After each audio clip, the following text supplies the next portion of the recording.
വിവാഹബന്ധത്തെക്കുറിച്ച് ചിന്തിക്കുമ്പോൾ പെണ്ണിൻ്റെ വീട്ടുകാർ വരനെക്കുറിച്ച് ആദ്യം ചിന്തിക്കേണ്ടത് അവനിൽ വ്യക്തിപരമായ യോഗ്യതകൾ, ശക്തികളാണ്, കഴിവുകളാണ്. സ്വന്തമായിട്ട് എന്തുണ്ടെന്നാണ് ആദ്യം നോക്കേണ്ടത്. അവനായിട്ട് സമ്പാദിച്ചത് എന്തെങ്കിലും ഉണ്ടോ, അല്ലെങ്കിൽ അങ്ങനെ അവനായിട്ട് സമ്പാദിക്കാനുള്ള ശേഷിയുള്ളവനാണോ എന്നുള്ളതാണ് ആദ്യം ശ്രദ്ധിക്കേണ്ടത്. ഒരു ഡിഗ്രി ഉണ്ടെന്ന് പറഞ്ഞിട്ട് കാര്യമില്ല. MA കാര്യമൊക്കെ എനിക്കറിയാവുന്നുണ്ട്. കാര്യമായ ഒരു തൊഴിലുമില്ല. ഉദ്യോഗത്തിന് വേണ്ടി കാലം മുഴുവൻ ചിലവഴിച്ചു. 50 വയസ്സായിട്ടും ജോലി കിട്ടിയില്ല. പട്ടിണിയും പരിവട്ടമായിട്ട് കഴിയുന്നു. അത്തരം ആൾക്കാരെ കൊണ്ട് പ്രയോജനമില്ല. കുടുംബസ്വത്ത് കുറേ കിട്ടി എന്നതിലും വലിയ കഥയില്ല. അത് മറ്റാരുടെയോ കഴിവുകൊണ്ട് നേടിയെടുത്തതാണ്. അത് അയാൾ കൈ കിട്ടിയാൽ വേണ്ട പോലെ സൂക്ഷിക്കാൻ കഴിയുമെന്നുള്ളത് പോലും ഉറപ്പില്ല.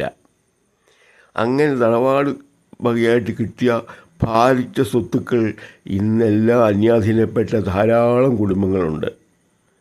സ്വന്തം കഴിവിന് മാത്രമേ വിശ്വസിച്ചിട്ട് കാര്യമുള്ളൂ. അന്യൻ സമ്പാദിച്ചു കൊടുക്കുന്നത് കൊള്ളാം, കുഴപ്പമില്ല. പക്ഷെ തനിയെ എന്ത് ചെയ്യാൻ പറ്റും എന്നുള്ളത് പ്രത്യേകം ശ്രദ്ധിക്കണം. സ്വന്തമായിട്ടൊന്നും കഴിയാത്തവനെ കൈ കിട്ടിയിട്ടും കാര്യമില്ല. അത് സൂക്ഷിക്കാനുള്ളൊരു ത്രാണി വേണം, ഒരു ബുദ്ധി വേണം, ഒരു കഴിവ് വേണം, ഒരറിവ് വേണം. ഇതില്ലാത്തത് കൊണ്ടാണ് മുൻകാലങ്ങളിൽ തറവാടുകൾ സ്വത്ത് വീതിക്കുമ്പം 50 ഏക്കർ 100 ഏക്കറും കിട്ടിയവർ പോലും ഒരു തലമുറ കഴിയുമ്പോഴേക്ക് പട്ടിണി പാവങ്ങളായിട്ട് മാറിയ ചരിത്രം കേരളത്തിൽ ധാരാളമുണ്ട്. ആദ്യം നോക്കുന്ന അമ്പലത്തിൽ ഒരു ഉത്സവം നടത്തുന്നതിനെ കുറിച്ചാണ്. ഏത് കഥകളിക്കാരനെ കൊണ്ടുവരണം, ഏത് കഥകളി ഗ്രൂപ്പ് കൊണ്ടുവരണം, വെടിക്കെട്ടുകാരൻ ആരായിരിക്കണം, എത്ര ആന വേണം, കൊട്ടുകാരെത്ര പേര് വേണം, എത്രമാത്രം അലങ്കാരങ്ങൾ വേണം, ഇതൊക്കെ ആണ് ആദ്യം ശ്രദ്ധിക്കുന്നത്. സ്വത്തുക്കൾ കൈ കിട്ടിയാലുടനെ ഇതുപോലുള്ള കാര്യങ്ങൾക്ക് വേണ്ടിയിട്ട് പണം ചെലവഴിക്കുന്ന ഒരു മണ്ടനാണെങ്കിൽ എല്ലാ കുടുംബസ്വത്തുണ്ടായിട്ട് എന്ത് കാര്യം? ഇന്ന് നമുക്കറിയാമല്ലോ, വലിയ തറവാടുകൾ പലരും പട്ടിണികളാണ്. 100 ഏക്കറൊക്കെ കിട്ടിയവരുടെ കയ്യിലൊന്നുമില്ല. ഒരു തലമുറ കഴിയുമ്പോഴേക്കും തന്നെ മിക്കവാറും അത് തീരുക. അതാണ് ആരെങ്കിലും സമ്പാദിച്ചത് കുടുംബസ്വത്തുണ്ടെന്ന് പറഞ്ഞതിൽ ഒരു കഥയില്ലെന്ന് പറഞ്ഞത്. ഇന്നും അത് തന്നെ തുടരുന്നു. കൈ കിട്ടുന്ന ഇപ്പോൾ 2 ഏക്കറോ 1 ഏക്കറോ എങ്കിലും കിട്ടുന്ന കുടുംബങ്ങളുണ്ട്. ഈ 1 ഏക്കർ കിട്ടിയാൽ സൂക്ഷിക്കണ്ടേ? അപ്പോഴും പഠിത്തവും കഴിഞ്ഞ് ഉദ്യോഗത്തിന് നടക്കും. ജീവിതകാലം മുഴുവൻ ഉദ്യോഗം. അവനെ കൊണ്ട് എന്ത് സാധിക്കും? ഒരു കല്യാണം കഴിച്ച് ഒരു കുടുംബം പോറ്റാനുള്ള ശേഷി അവനുണ്ടോ? അതിനുള്ള വരുമാനം ഉണ്ടാക്കാനുള്ള ത്രാണിയുള്ളവനാണോ എന്നാണ് നോക്കേണ്ടത്. പെണ്ണിനെ MA എനിക്ക് MA കാരനെ മതിയെന്ന് പറഞ്ഞു കഴിഞ്ഞാൽ ഒരു മണ്ടനെയാണ് കിട്ടുന്നെങ്കിലോ? MA പാസ്സായി കാണും. അതൊക്കെ പഠിത്തം കാണാൻ വിളിച്ച് ഒരു അങ്ങ് പാസ്സായി വിടും എങ്ങനെയെങ്കിലുമൊക്കെ. അതുകൊണ്ടൊന്നും കഴിവാകുകയില്ല. ഒരു ജീവിക്കാൻ ഒരു കുടുംബം മുന്നോട്ട് കൊണ്ടുപോകാനുള്ള കഴിവ് വേണമെന്നില്ല. വിദ്യാഭ്യാസമല്ല പ്രധാനം. അടിസ്ഥാന വിദ്യാഭ്യാസം ഇല്ലാത്തവരിന്നില്ലല്ലോ. ഒരു +2 എങ്കിലും കഴിയില്ല എല്ലാവരും. ഇല്ല, SLC ആണെന്ന് വെച്ചോ, അവൻ്റെ കാര്യം നോക്കി ജീവിക്കുന്നവനാണെങ്കിലോ ധാരാളം സ്വത്തുക്കളുള്ളവൻ ഈ കൊടിയും പിടിച്ച് നടക്കാനും അന്യൻ്റെ ചട്ടുകമാകാനും രാഷ്ട്രീയ പാർട്ടിയുടെ പുറകെ നടക്കാനും ജീവിതം മുഴുവൻ. അങ്ങനെ എത്ര പേരെ നമ്മൾ കാണുന്നു. വല്ല പ്രയോജനമുണ്ടോ? കുടുംബത്തിലും ഒരു കുടുംബവും പോറ്റാൻ ഒക്കുകയില്ല. ആ വെറുതെ കാലം കഴിയാതെ മാത്രമേ ഉള്ളൂ. രാഷ്ട്രീയക്കാരന് ചട്ടുകമായി നടക്കുന്ന ധനശേഷി കുടുംബങ്ങളിലുണ്ട്, ധാരാളം നശിച്ചു പോയിട്ടുണ്ട്. ഇതൊക്കെ കാര്യമില്ല. രാഷ്ട്രീയം വേണം, അത് നമ്മുടെ മനസ്സിൽ പോകണം, ആവശ്യത്തിന് മാത്രം പ്രവർത്തിക്കണം. അല്ല മറ്റൊരാൾ ചട്ടുകമാകുന്നവനെ ഒന്നും വിവാഹത്തിൽ ഏർപ്പെട്ട് കഴിഞ്ഞാൽ ജീവിതം മുന്നോട്ട് പോകാൻ ബുദ്ധിമുട്ട് വരും. എന്ത് സമ്പാദിക്കാൻ കഴിയും? അവൻ്റെ കുടുംബം പോറ്റാനുള്ളതൊക്കെ സമ്പാദിക്കാനുള്ള ശേഷിയുള്ളവനാണോ? ഇതൊക്കെ ഏകദേശം 27 വയസ്സാകുന്ന ഒരു പുരുഷനെ കുറിച്ച് മനസ്സിലാക്കാം. 27 വയസ്സ് വരെ അവൻ ഏതെങ്കിലും ഒരു കാര്യത്തിൽ പിടിച്ചു പറ്റിയില്ലെങ്കിൽ അവനെ കൊണ്ട് കൊള്ളുകയില്ലെന്ന അർത്ഥം. 27 വയസ്സായാൽ ഒരു പുരുഷൻ്റെ തനി രൂപം പുറത്തു വരും, അവനെന്ത് കഴിയും എന്നുള്ളത്. അതിന് ശേഷമാണ് വിവാഹം കഴിക്കേണ്ടത്. 27 വയസ്സ് കഴിയുമ്പോൾ ആകാം. പക്ഷേ അതപ്പം അറിയാം അവൻ്റെ ചുറ്റുപാട്, അവനെ കഴിവ് എത്ര അറിയാം. കഴിവില്ലാത്തവന് കുടുംബസ്വത്തുണ്ടെന്ന് പറഞ്ഞിട്ടൊന്നും കല്യാണം കഴിഞ്ഞിട്ട് കാര്യമില്ല. അങ്ങനത്തെ കുടുംബങ്ങൾ ഇപ്പോഴും ഉണ്ട്, എനിക്കറിയാവുന്നുണ്ട്. അവനെക്കൊണ്ട് എന്ത് സാധിക്കും? ഒരു ആവശ്യമുള്ള പണം എങ്ങനെ സമ്പാദിക്കാൻ പറ്റും? ഹൈന്ദവൻ്റെ ഏറ്റവും വലിയ ഒരു വിഷമം പണമില്ലെന്നുള്ളതാണ്. അത് ഈ തെറ്റായ ഒരു വഴിക്ക് വല്ലതും കൈ കിട്ടിയ ഉടനെ മുൻകാലങ്ങളിൽ ഉത്സവം നടത്തുക, ചീട്ട് കളിക്കുക, ചതുരംഗ പല സ്വന്തമായിട്ട് വാങ്ങിച്ച് വീട്ടിൽ വെക്കുക, രാഷ്ട്രീയത്തിൻ്റെ പേരിൽ ഒരു ഡയറിയും വെച്ച് നടന്നോളുക, ഇതിനേക്കൊള്ളൊന്നും കൊള്ളുകയില്ല. അല്ലെങ്കിൽ കലാകാരനാകുക, എന്തെങ്കിലും ഒന്ന് പഠിച്ച് ശാലം പഠിച്ചൊക്കെ ഉണ്ടാവും, അതും കൊണ്ട് നടക്കും. ജീവിതം നടക്കുകയില്ല, ഒന്നും കിട്ടുകയില്ല. കലാകാരന്മാർ തെണ്ടി ജീവിക്കുന്നവരധികവും. ഇവിടുത്തെ ഒരു 20കാരനെ ചിന്തിക്കുന്ന പോലെ അല്ല യൂറോപ്യൻ ചിന്തിക്കുന്നത്. അവൻ 20 വയസ്സാകുമ്പോൾ ചിന്തിച്ചു തുടങ്ങും നല്ല വരുമാനം ഉണ്ടാകാൻ ഏതാണെന്ന്. അപ്പോഴേക്ക് തന്നെ മിക്കവാറും എന്തെങ്കിലും വരുമാനമാർക്കും ആകുള്ളവർക്ക്. എന്തെങ്കിലും ഒരു തൊഴിലോ ഒരു ബിസിനസ്സോ എന്തെങ്കിലും റെഡിയാണ്. ഇത് ഉദ്യോഗം കിട്ടുമെന്നും പറഞ്ഞ്, സർക്കാർ ഉദ്യോഗം കിട്ടുമെന്നും പറഞ്ഞ് നടക്കുക, അതൊരു വലിയ കുറവാണ്. വളർച്ചയെ ബാധിക്കും. വടക്കേ ഇന്ത്യയിൽ പോലും ചാച്ചയൊക്കെ ചെറുപ്പത്തിലെ വിദ്യാഭ്യാസമുള്ള ആളല്ല. ചെറുപ്പത്തിലെ ഒരു ജോലി കണ്ടെത്തി, എന്തെങ്കിലും വേണ്ടേ, മറ്റൊരാളെ ആശ്രയിച്ച് ജീവിക്കാതിരിക്കാൻ വേണ്ടി പുള്ളി അന്നുള്ള ഒരു പെട്രോൾ പമ്പിലെ പെട്രോൾ ഒഴിച്ചു കൊടുക്കുന്നൊരു പുള്ളിയായിട്ട് വന്ന് ആളെന്ന് കൊടുക്കുക. അതിന് ശമ്പളം വാങ്ങും. ശമ്പളം കുറവാണ് തീരെ, അത് വാങ്ങിച്ചു പോവാം. അതും കൊണ്ട് വന്ന ഈ നിലയിലെത്തിയത്. അങ്ങനെ കഴിയാത്തവനെ കൊണ്ട് ഡിഗ്രി എടുത്തൊന്നും പറഞ്ഞിട്ട് ഒരു കഥയില്ല. അവനെക്കൊണ്ട് ജീവിതം മുന്നോട്ട് കൊണ്ടുപോകാൻ സാധിക്കുകയില്ല. പെൺപിള്ളേർ മനസ്സിലാക്കേണ്ടത് അതാണ്. അവർ വേറെ ഒന്നും ഇല്ലാത്തതുകൊണ്ട് അവർ ഡിഗ്രിയൊക്കെ എടുത്തുനിന്ന് വരും. കല്യാണം കഴിക്കാൻ വരുന്നവൻ ഡിഗ്രിക്കാരനാണോ എന്ന് വാശി പിടിക്കില്ല. ജീവിക്കാൻ കഴിവുള്ളവനാണെന്ന് നോക്കണം.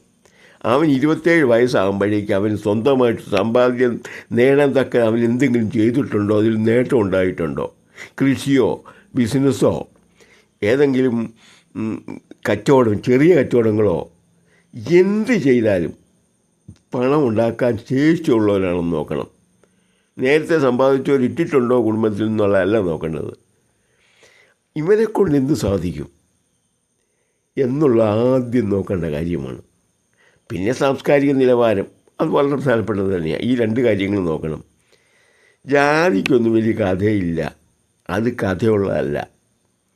അത് ജാതി അങ്ങോട്ടോ ഇങ്ങോട്ടോ ഒന്നും മാറിയതും കണ്ട് ഒരു പ്രശ്നവുമില്ല. ഹൈന്ദവനെല്ലാം ഒന്ന് തന്നെ.